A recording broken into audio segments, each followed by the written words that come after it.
am not sure what's happening with production here, folks, but this is 1TS Daily. Let me hit this again.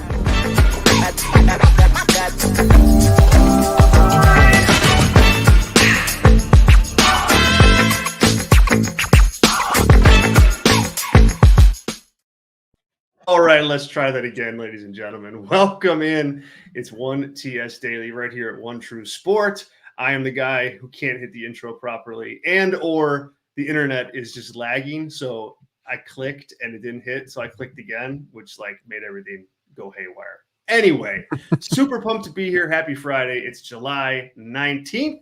I'm Zack Heydorn from Brass Ring Media. I'm one of your hosts. That is Ryan Droste from the topropenation podcast. Ryan, what's going on, my friend?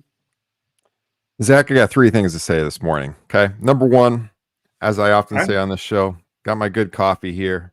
I'm ready to go. Coffee, talking pro wrestling with Zack Heydorn. What could be better? That's number one. Number two, Zach, I promise you, I will not ramble incoherently for 90 minutes. This is going to be a tight 30-minute show.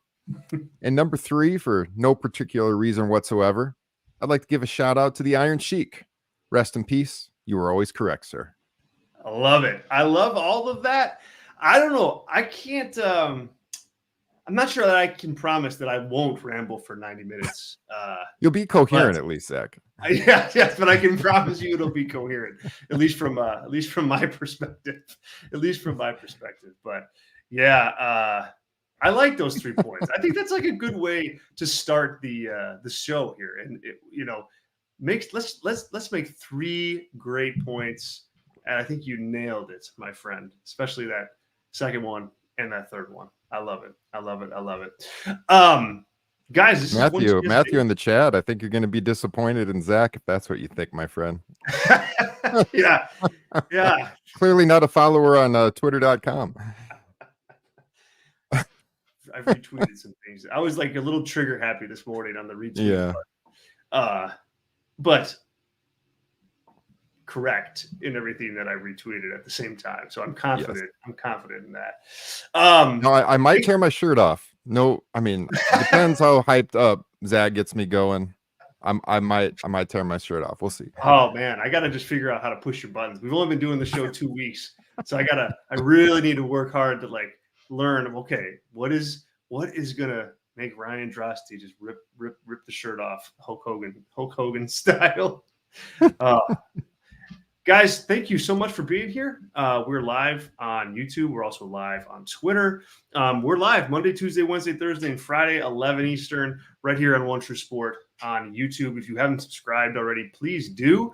You don't want to miss anything that drops on this channel, whether it's this show or other One True Sport content with some of the biggest legends that pro wrestling has ever seen: Medusa, Rob Van Dam, and others. Kurt Angle. You just don't want to miss it. So hit subscribe, turn on notifications so you know when we're live. And if you can, like this video. It really helps us grow the channel. It really helps us jump in and grow this to where we want it to be. So thank you in advance for hitting the like button. The live chat is rocking and rolling. It's a bit all over the place, and I love it. What's up, Chris? What's up, Matthew? Andrew? Matthew, we're not going to ruin it for you, I don't think.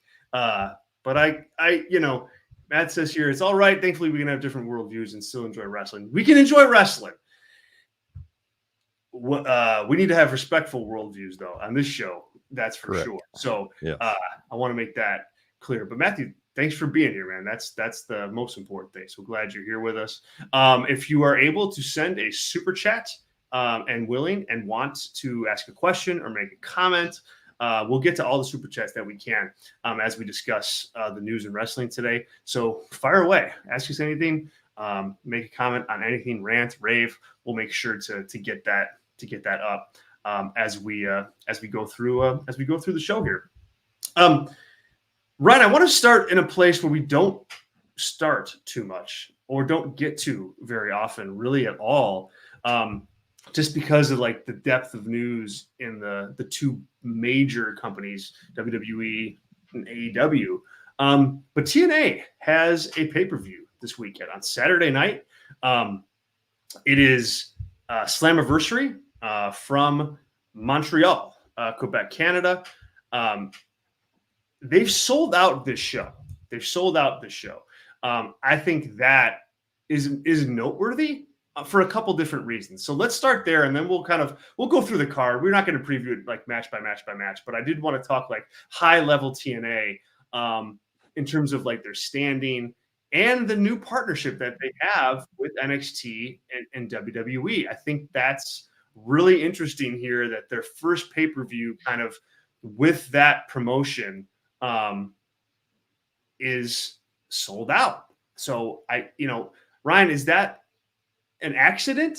Is that like just, hey, people want a wrestling show this weekend, and so they're going to watch TNA Slammiversary? But TNA hasn't sold out a pay-per-view in quite some time. This is the first time they're all over NXT. I don't think that's an accident. I think this tells you that, hey, the TNA people are doing jobs up in NXT, but ultimately it's pretty solid for business for that company.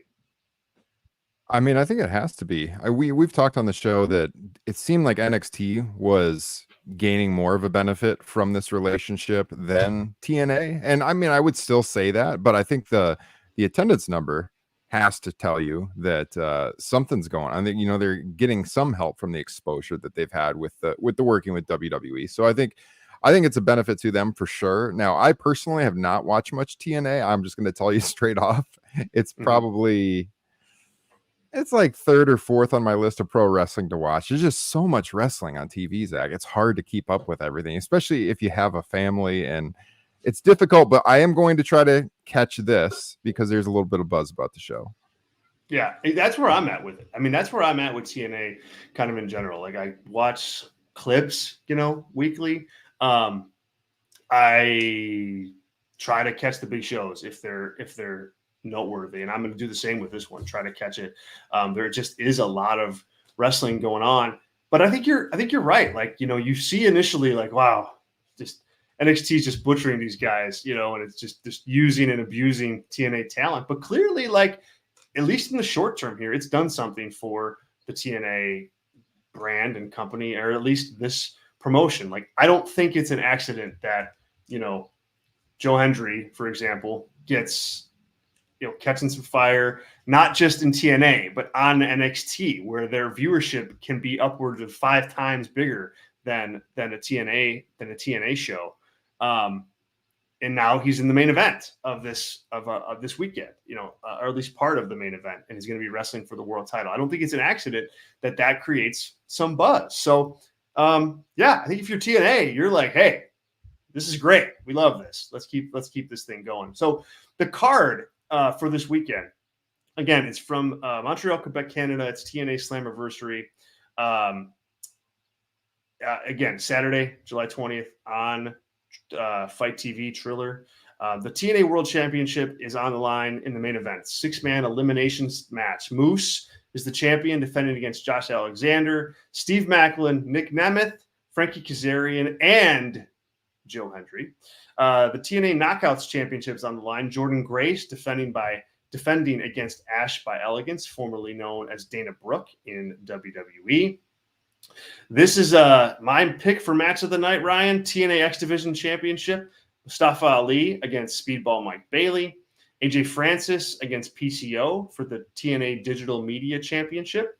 We got a trios match, the Rascals against No Quarter Catch Crew. So there is your TNA NXT crossover, big time crossover match.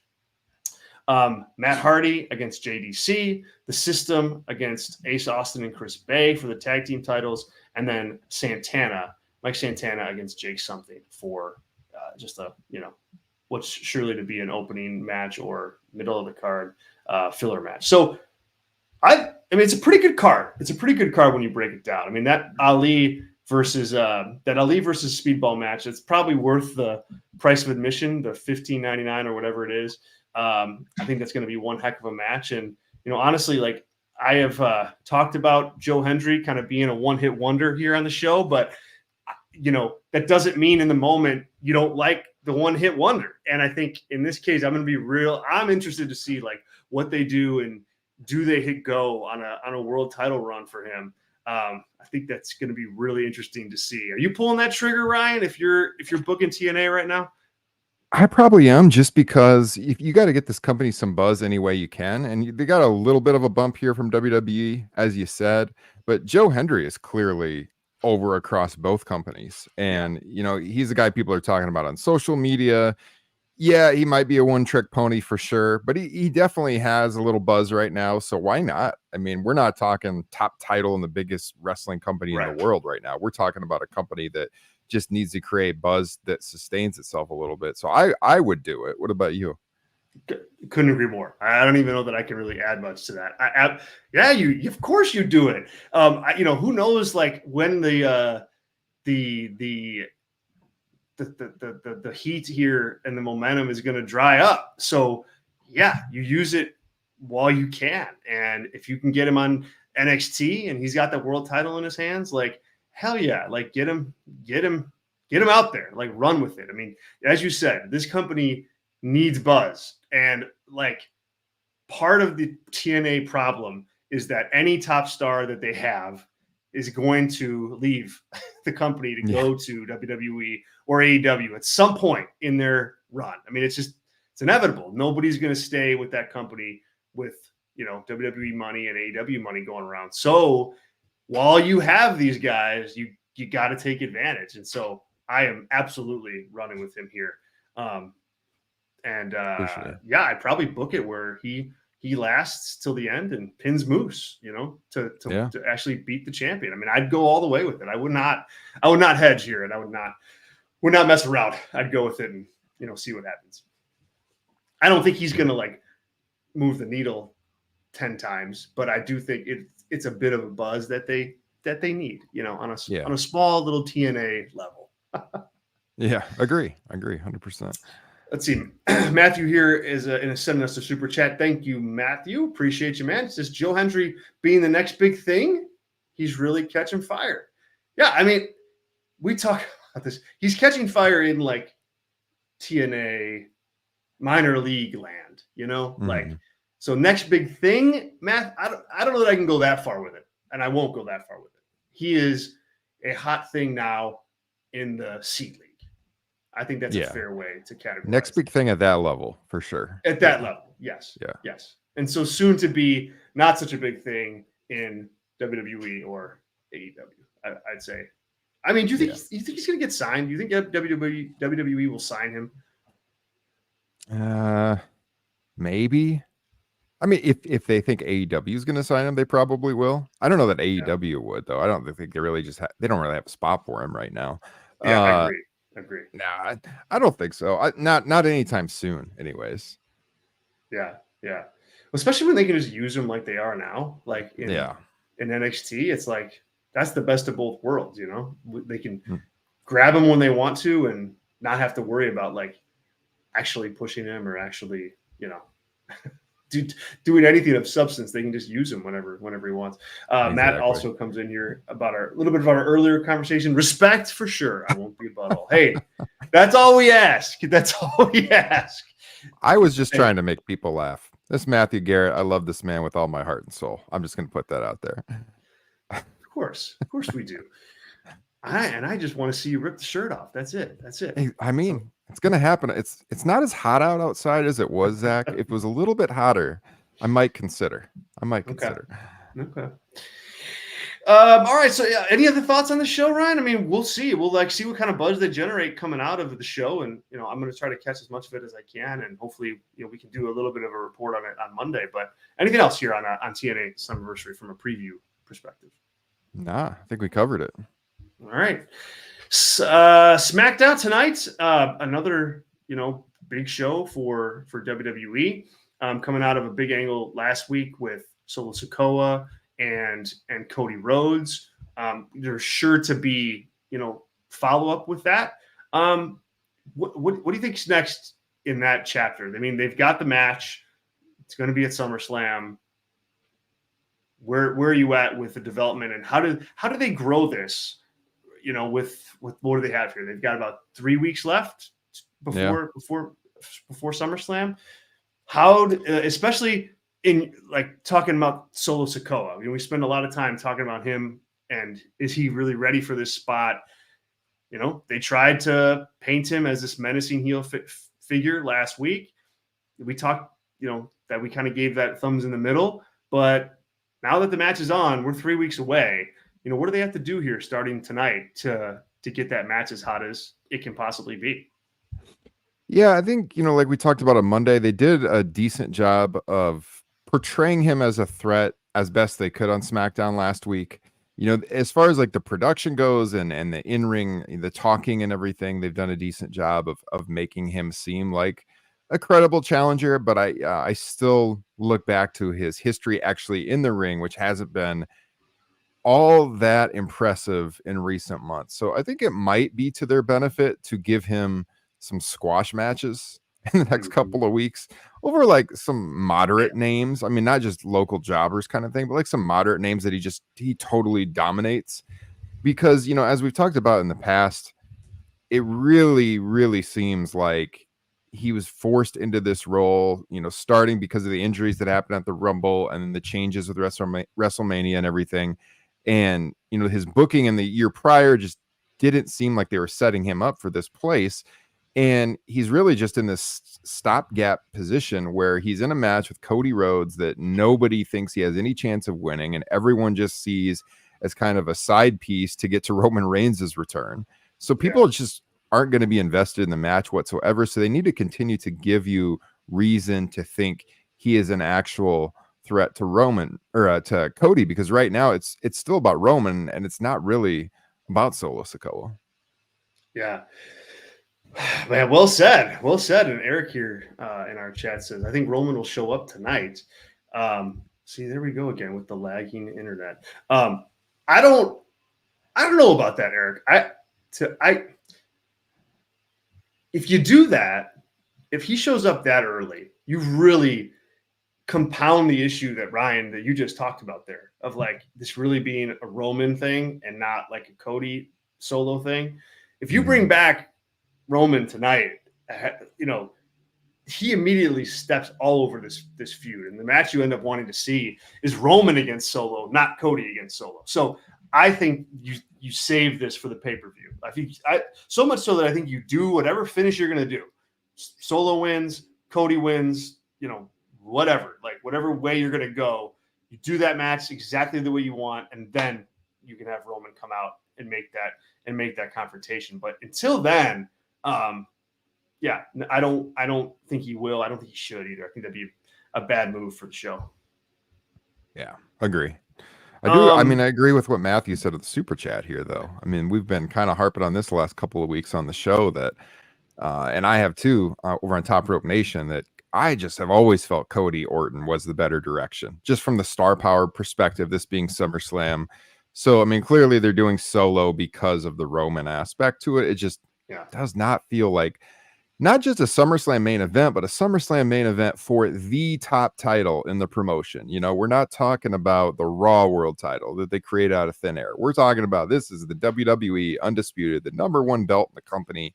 Solo Sikoa is just not on that level. It's not a money match for SummerSlam, even with the, you know, it will be unannounced Roman involvement and that everyone's expecting the surprise that he'll come out at SummerSlam. It's just, to me, it's not a match for SummerSlam. Yeah. Matt's super chat here says, anyone else ready for Cody versus RKO? Dusty's last match was Randy. I'm more interested in that happening than Solo. I get what they're doing, but I'm ready. I'm with you guys too. I'm ready for that match. I mean, you know, I know that like Orton is like B+ level guy, you know, max as far as like his in-ring goes, but he's a star. Like, and like twisted dark Randy Orton against like this babyface Cody Rhodes with the history that they have together with one another to play off of. I mean, that is a good SummerSlam match. I think that's a good match no matter when you do it. And so I don't know, maybe they get to it, you know, in the fall or at, you know, Bad Blood or something like that. But it just doesn't seem like that's like in the cards, even though they've kind of teased it here and there with Orton kind of glaring at the title and whatnot when Cody's held it. I would imagine that it's got to be on a short list at some point, but I don't know, based on what we've seen, that it's going to get like a, you know, 3-month pay-per-view match treatment or anything like that. I just don't know. Maybe it's like a crown jewel thing, in November that they do. Yeah. Like I just doesn't seem like there's a big focus on it. Well, I think you're onto something because I think it probably is a fall program. And this also speaks to how Cody's been booked as champion, which has been problematic just because you have not had any really relevant heels lined up for your babyface champion. And this gets to a greater point because, I mean, we talked about Twitter earlier and Twitter takes and stuff. If I'm reading twitter.com, x.com, whatever, I'm told that Paul Levesque is the greatest booker of all time. But this guy apparently does not know how to book a babyface world champion. He's been great at booking heel world champions, don't get me wrong, but WWE has always been a babyface promotion. And, we were talking about it on Top Rope Nation, you were talking about it on Brass Ring Media at the time when Cody won the world title. It was like, okay, where's he go now? There's nobody lined up for him. And usually you can kind of foresee big feuds, and they didn't have any on the SmackDown brand. As far as like heels lined up to face him. And this poor guy, his title reign's been an afterthought. I'm sorry. He's very over with the crowd and he continues to do well in that traditional role. But if you look at what's going to happen here in the fall, it's all going to be about Roman and Solo Sikoa. He's going to take a back seat to that. That's going to be the number one storyline on SmackDown. So he's wrestling Solo Sikoa at SummerSlam in a match that's all about Roman Reigns. And then Roman Reigns is going to come back. And like you said, Zach, we're probably going to get a feud with Orton and Cody Rhodes while everyone's really more invested in the Bloodline Civil War. And then eventually, Rock's going to come back. And I think you said this on the show before. It would seem like Rock's going to come back probably on the Solo side. And then you're finally going to get Rock and Roman. So that means Roman's going to be a baby face, by the way. Don't forget, when he comes back, he's going to be getting all the cheers. Yeah. So then Cody's going to be playing second fiddle to Roman again. So you're going to have the Bloodline Civil War. Then you're going to have Roman and Rock facing off. But Roman's a baby face, so you can't do Roman and Cody again. So eventually the match that they're trying to get to, maybe for Mania, is Rock and Cody. But what does this guy do until then? He's going to be in the secondary feuds as the top champion in the company on their most viewed weekly show for the next several. I mean, we're talking 8-9 months probably. Yeah. I mean, that's quite the picture you paint there, man. I mean, the Randy can fill that void, but it's still not bigger than Roman and whatever he's doing. So it's like, no matter who you put him up against, Cody up against, whether it's, anybody really, like, even if like somehow he was wrestling Drew or Gunther or Punk or, I think all of those kind of take a back seat to Roman because Roman is just going to be like such a big star when he comes back. Like he just is. And so, I don't know, it probably behooves them to maybe, separate those two, like in January, like when you are going to Netflix and when you've got, SmackDown, like either keep Cody on SmackDown and just get Roman, over to Raw for the Netflix era or vice versa. But yeah, it's going to be tough for them to coexist on the same show. That's a really good point. And that's going to be fun to watch because there's moments where, like when Cody was working with Roman and The Rock, I thought like one of the kind of the shining elements of that for Cody was that he looked like he should be there. Like he looked like on their level, and he looked like he would belonged, in that match and with those guys. But they were heels. Not like now, Roman as a babyface, like and maybe I'm wrong, like the Cody momentum and his run has been hot. Like he's popular with fans, and it doesn't seem like there's any sign of that slowing down. But now Roman's going to come in as a babyface. I mean, it's just natural to think that he's going to eat up some of that, and we'll see how Cody can he still hang, in that when while that's going on. I think it's going to be really interesting. It's a great point. Yeah, and to Andrew's point in the chat, I liked the AJ matches. I did, but it was just, like if you get into wrestling Twitter land, and you get all the bad faith actors that are either all WWE or all AEW, and you never get these people who just love pro wrestling, and they're at each other's throats all the time. The WWE people are always saying AEW, they tell no stories, which I think is nonsense. Well, I mean, there wasn't much of a story with AJ Styles. I mean, it was two guys that had some good matches. They did it kind of out of nowhere because, again, they had nobody teed up for Cody Rhodes to work with. So it was like a stopgap feud. I'm looking for, like a real feud with some depth that can go on for a few months that Cody can really sink his teeth into. And they haven't lined that up for him. And as I said, it's going to be hard because he's definitely going to be playing second fiddle, at least storyline wise, to what's going on with the bloodline, I think, pretty much all throughout the fall. Yeah. And that, like, I was arguing at the time kind of what Matthew's talking about here in the super chat. And thanks, Matthew. Really appreciate the support, man. Helps us out a ton. Thank you. If you guys want to send your super chats in, please do. We really do appreciate it. Matthew says here, unleash heel Orton, terrorizes Brandy. Is it Bloodlust Cody? I think that's a typo, sir. But Cinema. This is the history. Like Bloody Cody. Yeah. Bloody Cody. There we go. Yeah. Bloody Cody.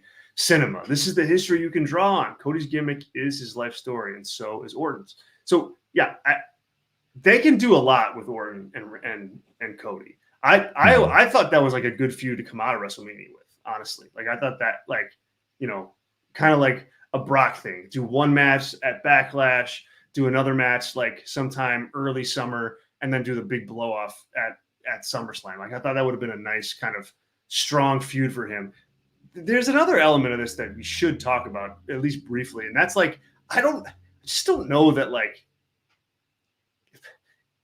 that people will buy Orton as a true heel anymore. Like he's just this legacy guy. Everybody pops for the RKO. It's not that he can't do it; he can. Like obviously he can, but because there's that kind of inherent, we want to see him RKO people, like, and it's just I don't know that I could see a place where Paul Levesque is like, oh, we don't want to turn him only to just turn him again, like right after the Cody feud. I'm not arguing for this. I think they should do it and they should do this feud, but there is that element of Orton just, he's just kind of like Teflon at this point. Can he really get heat? I don't know. I think it's real. It's real Thanks, hard. It's very, very hard to be a true heel these days in pro wrestling. There's very few of them who get unanimous boos. Like MJF is one of the few who does. Rock kind of. Well, people are still cheering the Rock though. Yeah, when he first came, he got booed when people thought he was going to take Cody's spot.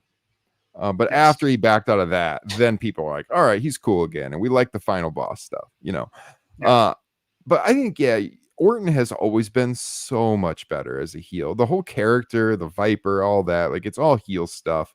People will always pop for, the RKO, but I think he can play the role and it'll work.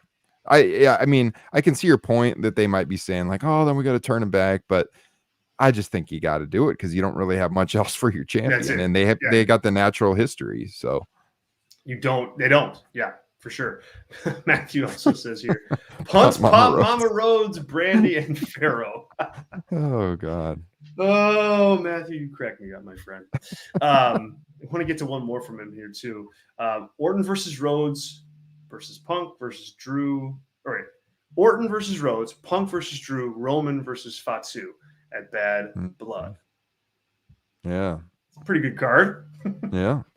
Atlanta would be happy about that. Yeah. Yeah. Hell yeah, they would. I mean, especially like if you do, at that point, Punk Drew would be, maybe some kind of gimmick match, like maybe Hell in a Cell or something like that, or Cage or something like that. So I think, you're cooking with gas there, Matt. Thanks so much. Appreciate you, man. Also on SmackDown this week, we've got a singles match. Carmelo Hayes is going to face Andrade. Pretty much kind of a meaningless match. We already talked about the bloodline stuff with Cody. Cody is going to address what happened last week. Also, they're promoting Logan Paul is going to respond. He's going to be on the show to respond to LA Knight's challenge. I think this is how we get to Logan Paul versus LA Knight at SummerSlam. I can take or leave like Logan Paul as a pro wrestler. At this point, I think he's more than adequate. Like more than adequate. I think he can get heat. He's certainly got it in the ring.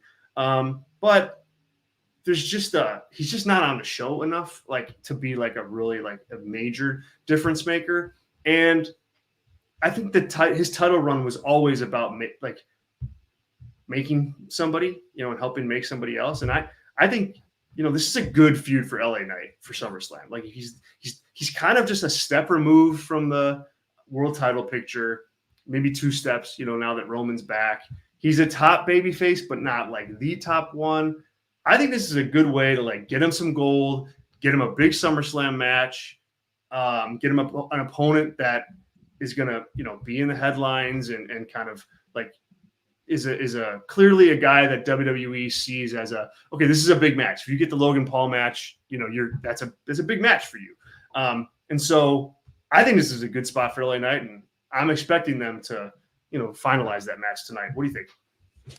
Oh, absolutely. And I'll just say I've been a huge fan of Logan Paul on WWE television, so regardless of the stuff that we were joking about at the top of the show and everything, knowing, where Logan Paul falls and all of that, that doesn't mean I can't respect entertainment. And this guy he has been amazing as far as like a brand new professional wrestler goes. What he's done in the ring, which has been few and far between. He gets a lot of time to train and practice with Shawn Michaels for those matches and everything, but still he always delivers as a character. He's exactly what you would want in 2024 WWE.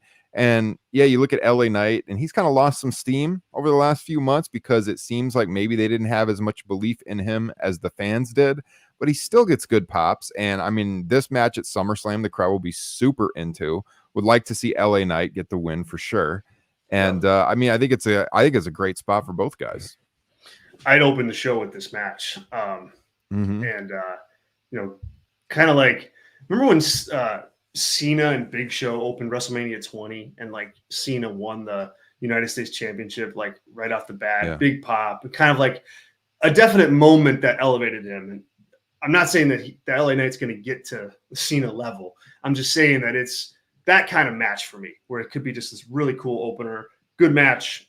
Logan Paul is going to, I mean, honestly, like as crazy as it is, I mean, Logan Paul could probably wrestle circles around LA Knight already in his career, but there's no reason to think that the match would be bad. So, this will be a thing. This will be a thing for sure. That's it for SmackDown tonight. Anything else, Ryan, you want to hit on the SmackDown topic? And then we got a bit of news that I want to get to as well. Nothing else really. They don't have, like you said, too much announced for the show, just the one match and then just talking segments advertised. So we'll get a lot more, I'm sure, and we'll be running it all down on Monday here on the show.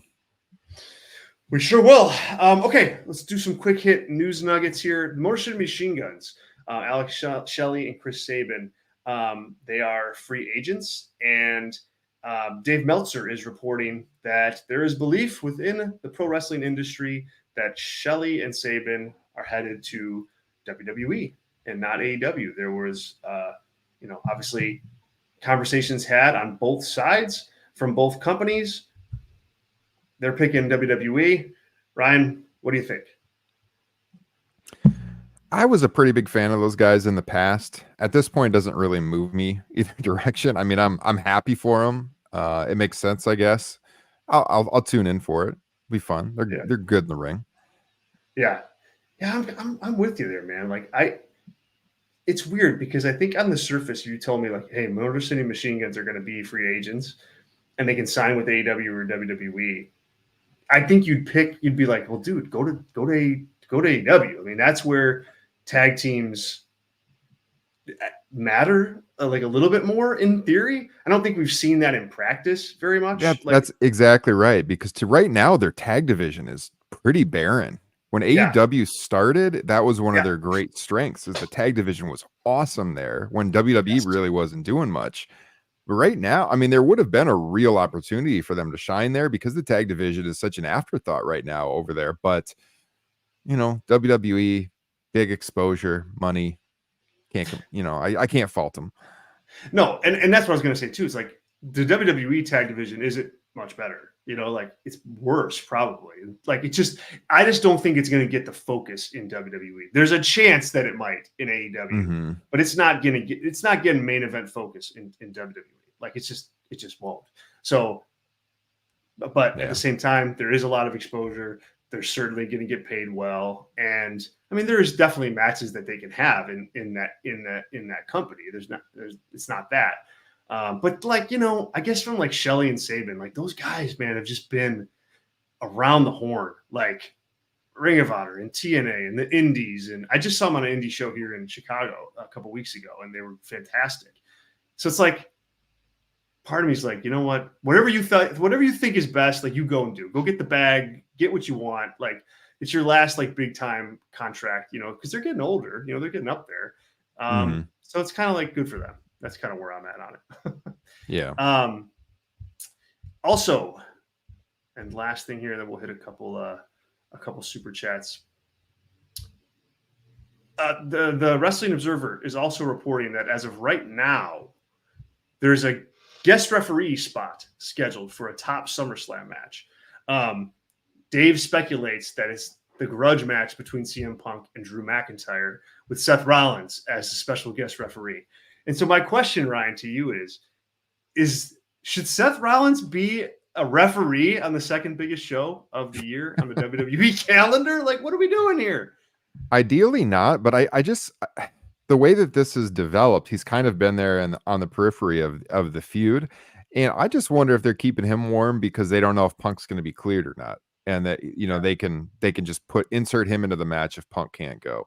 I mean, it makes logical sense. You would prefer to have him wrestling for sure, but you can't really do a triple threat the way that this match has been built. You have to do the singles match and then have him play into the finish maybe, or whatever happens. But yeah, I just kind of wonder, and I know you speculated here on the show before if Punk was even cleared yet, and maybe that's his purpose. Like, we'll just insert you there as the pinch hitter if Punk can't go. Yeah, I agree. It's on one hand, you're like, wait, Seth Rollins is like a top 5 guy in WWE. He should be having a match at SummerSlam. That's true. On the other hand, though, it's always better. I'm glad we're not getting like a random Seth Rollins match for no reason. I'm glad they're not just like shoehorning him in just to get him on the show. We've seen that so often in Vince McMahon's WWE. We're like, well, we need this, so like we're just gonna like put him on there. Like, okay. He doesn't make sense to have a match. We'll try to get him involved in a way that does. Would I like to see Seth Rollins wrestle on SummerSlam? Sure, but I wouldn't want it in just some throwaway thing against some, like let's do Carmelo Hayes against Seth Rollins in a inter-brand match. Like I'm good on that. I don't need to see that. I'd rather this. So I'm okay with it. I'm all right with it. Yeah, agree. All right, super chat rapid fire here. The ratings would be huge, Matthew says, for I believe it's Logan Paul in LA Knight. He says here, okay, 2025 heel LA Knight cooks Cody, wins the championship. Cody versus LA Knight on the mic would be fire, playing on history. It's not a horrible idea. Like, I mean, especially like heels. They need heels. They need heels. I mean, and honestly, like, look, if you're not going to be like a top 2 babyface, it's probably better for you to be a heel, especially if you can pull it off like LA Knight can, because then you can work with Roman again. You can work with Cody. You can have those like top main event matches. So yeah, I don't hate it, Matthew. I think 2025, if Cody's still champion, a decent possibility for that. Yeah. All right, guys. Boy, that's it. What a week. What a week here on 1TS Daily. Ryan, you guys were live yesterday with another great episode of Top Rope Nation podcast. What else is going on today and this weekend for you guys over at TRN? Before that, I do have one quick news hit. I don't know if you saw this or not. I just saw it on Twitter. So Sean Ross Sapp tweeted that AEW content has started appearing in the Max library internationally. He did have a screenshot up, and it looked like it was US, but apparently that was wrong. But there's AEW content popping up in the Max library in international markets, so something to follow there. Very interesting. As we, we think we are closing and possibly on a TV deal for AEW. We'll see, but something to follow over the weekend. And then, as far as Top Rope Nation goes, we had a great show last night. You guys can check it out on YouTube or wherever podcasts are found. Talked about a lot of WWE, a lot of AEW. If you like One True Sport Daily, you'll probably like my weekly podcast. So would love to have your support over there. That just dropped. And then my co-host Jesse, he's got a episode of Top Rope Nation Unplugged dropping early next week for our Patreon supporters. So that will be the next thing on our calendar over there. Nice, guys. If you aren't checking out Top Rope Nation, give it a go. It's great stuff. They're all you guys have such like a fun rapport. Whether you agree, disagree, like it's just hilarious watching you guys debate this stuff. I like diving into the kind of the archive shows that you guys do about like the rewatches. Those are hysterical with some of the takes that you guys have, like watching some of those shows like 10, 15 years later. So we get a little unhinged. We get a little unhinged on the Patreon bonus shows. The classics episodes. There's always some booze flowing, and it's a lot of fun. Check those out too. Do it, guys. The G1 starts up on Saturday, so we'll try to keep you guys up to date on this show here.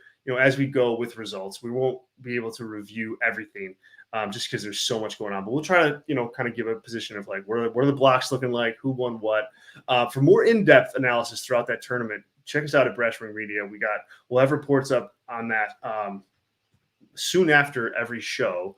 So if you need your fix there with more like deep dive analysis, check us out over at Brass Ring Media. You can follow us and subscribe to us on Substack for that content, and also check us out on YouTube. We've wrapped up our live shows for the week, but we'll be back Monday, so you can check us out there. And of course, if you haven't checked out One True Sport membership yet, please do. OneTrueSport.com. We've got 3 different membership tiers, all with really good perks at different price points. You guys can get in at a level that's most comfortable for you.